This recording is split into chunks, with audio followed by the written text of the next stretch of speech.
Well, good morning. Yes, it's me, Kenny Polcari, your host of the party. And today is Thursday, July 17, 2025. And look at this. It's just another kind of foggy, cloudy, overcast day here on Cape Cod. You can't even see the canal out there, but I wonder if that's indicative of what's going to happen in the markets today. In any event, here are the things that you need to know to get your day started. Well, yesterday the PPI came in, guess what? Better than expected. Tariff inflation is a non-event at the moment. And will JJ stay or will he go? Because it's all noise, in my opinion. OPEC Plus, well, they broke the rules for the last 5 months, and they're pumping more oil than expected. Bonds apparently steady. The 30-year kissing and pierced 5% yesterday. Gold, well, that's hugging the trend line. And what do we have for dinner tonight? We're having the herb roasted pork loin. It is delicious. Okay, so, quote, "I'm not planning on doing anything," is what Trump said when asked about the fate of Jay Powell. And stocks, which had been churning lower, suddenly found a bottom and rallied into the end of the day. The Dow closing up 231 points, the S&P up 20 points, the Nasdaq gaining 53 points, the Russell added 22 points, the transports lost 20 points, but you can point to the latest PPI report, we'll talk about that in a moment. The equal weight up 30 points, while the Mag 7 gained 75 points. On the economic front, we got some good economic news. We got the latest PPI report. And the top line PPI came in, guess what? Better than expected. Month over month coming in unchanged. Year over year up 2.3%, which was below the expectation of plus 2.5%. While core PPI, which is ex-food and energy, came in flat month over month and up 2.6% year over year, which was again below the expectation of 2.7. Now that's all good because inflation is subsiding. But of course, you had the naysayers telling us that the decline in services prices like transportation, thus the decline in the transport index, and warehousing suggests that an economic calamity is coming, that we're weakening, which demands a rate cut right now. All this while the hard economic data remains fairly robust. Now, the other hot topic of the day wasn't tariffs or any looming trade deal. It was and continues to be, at least until someone stops fanning the flames, the fate of Fed Chair Jay Powell. The question is, will he or won't he be fired? Now, as you'd expect, there's no shortage of opinions. Some argue that firing the Fed chair will rattle the markets by undermining the independence of the central bank, which is a pillar of credibility. That's assuming you still think it has credibility, right? Others are suggesting that it might be very bullish, since a new Trump-appointed chair would be seen as more dovish and more willing to fall in line with the administration's agenda. But then you have to consider, would markets, or therefore investors, begin to price in higher inflation and a steepening yield curve, right? Which means higher long-term rates. Here's the problem. While the chair may be a public face of the Fed, monetary policy decisions are made by the Federal Open Market Committee, right? It is the FOMC. It is a committee for a reason. Even if the chair pushes for rate cuts, he or she does not have the ability alone to decide rate decisions. It is a collective effort within the FOMC's voting structure. So if you're implying that the Fed chair alone controls interest rate policy, then you're effectively questioning the entire framework of how the Federal Reserve is supposed to function. And if that's the case, then you have to ask yourself, why do we even have that process if it doesn't actually work?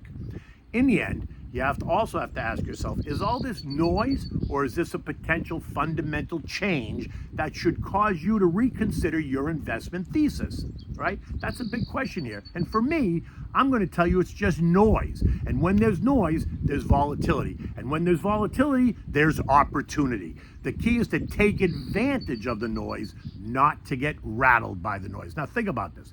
What would a change in Fed chair, what does it really mean for NVIDIA or Apple or JP Morgan, Verizon, IBM, GE, Coca-Cola, Johnson & Johnson, and the like?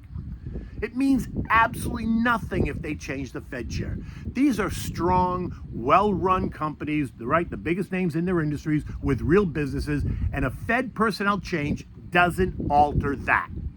Now, some investors may not like it, and so they're going to sell stocks. But then you have to ask, okay, has that decision really changed the fundamentals of the company? To which I'd say no. And if that happens, I see it as a chance to buy quality stocks at a discount.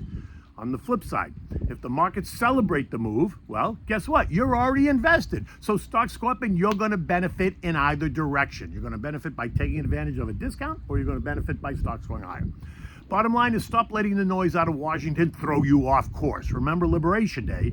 That was a perfect example. Manufactured drama that caused market chaos. And those who let the emotion take over and sold now realize that mistake. I discussed this very topic yesterday, risk management, process, and focus, with Dan Payne, the CIO at Slate Stone Wealth, yesterday on my Yahoo podcast, Trader Talk. The episode is due to drop next Wednesday on the 23rd on the Yahoo Finance channel. So we'll post that when it comes out. In the end, you know me. Stick to the plan, stay focused, and stay disciplined. Use the noise and the volatility to your advantage. Now, bonds essentially unchanged. The 10-year continues to hover at 4.46%, while the 30-year is now at 5.01%, a level that has proven to be a headwind for stocks.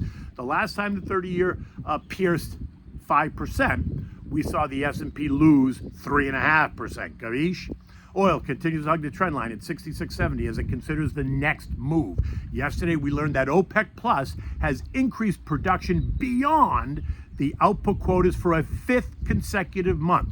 They pushed out 35.3 million barrels per day, an increase of 853,000 barrels per day over the expectation. And guess what? Oil prices have risen.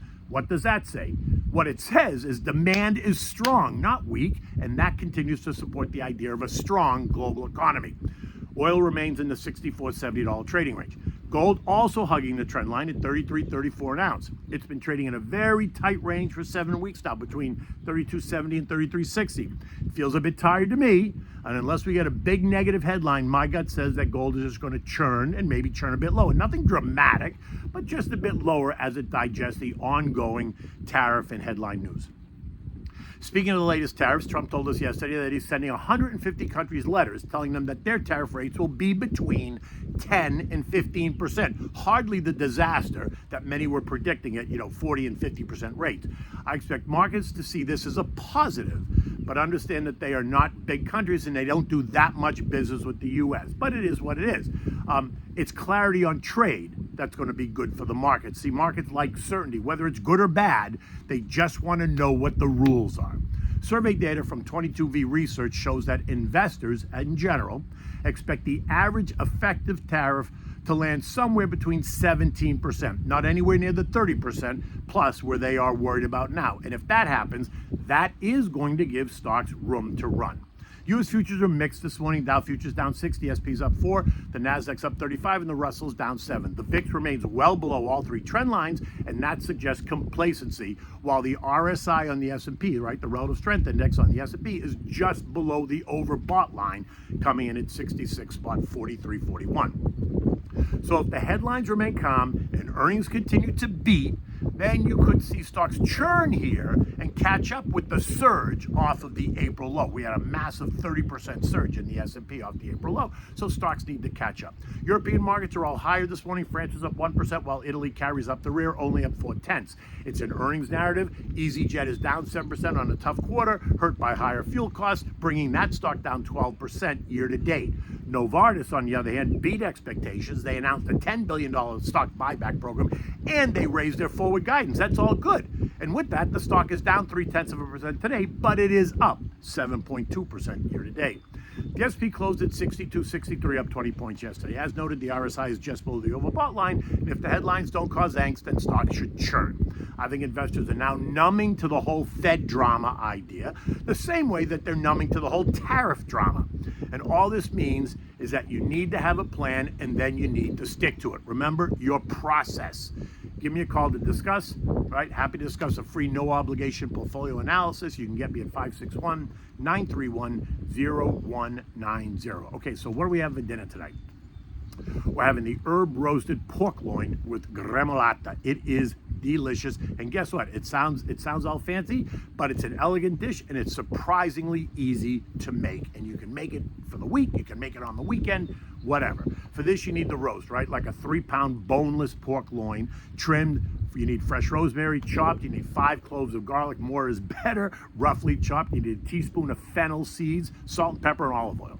For the gremolata, you need fresh parsley leaves that you've chopped. You need a teaspoon of lemon zest, right? You need a tablespoon of lemon juice, that's about a half a lemon. You need salt and pepper and olive oil. Now you want to preheat your oven to 400 degrees. Remove the pork from the fridge about 30 minutes before you want to start getting it ready, so this way it kind of gets to room temperature. Make the herb paste, right? So you want to finely chop the rosemary, the garlic, and the fennel seeds. Mix that all together. Add some salt and pepper and some olive oil to form the paste, right? Then you're going to make about 10 1-inch deep slits all around the roast, right? Then you're going to rub this paste all over it and make sure you get it into the slits.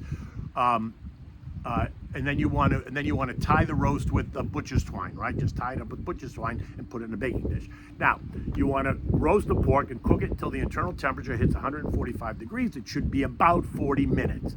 Remove it, let it rest 10 minutes before you even slice it. So just cover it with tin foil and let it rest. Meanwhile, you want to whisk the parsley, the lemon zest, the lemon juice, the salt and pepper, and the olive oil in a bowl. You want to slice your pork, in thin slices. They don't have to be really thick. You can make thin slices and serve the pork with the gremolata spooned over the top. And if you're not sure, put it on the side and let your guests try it as they wish. Serve that with a large mixed salad and the vegetable of your choice. You cannot go wrong. And look, try this and you can thank me later. In any event, it just feels like it's going to be stormy today. So stay tuned. Until tomorrow, take good care.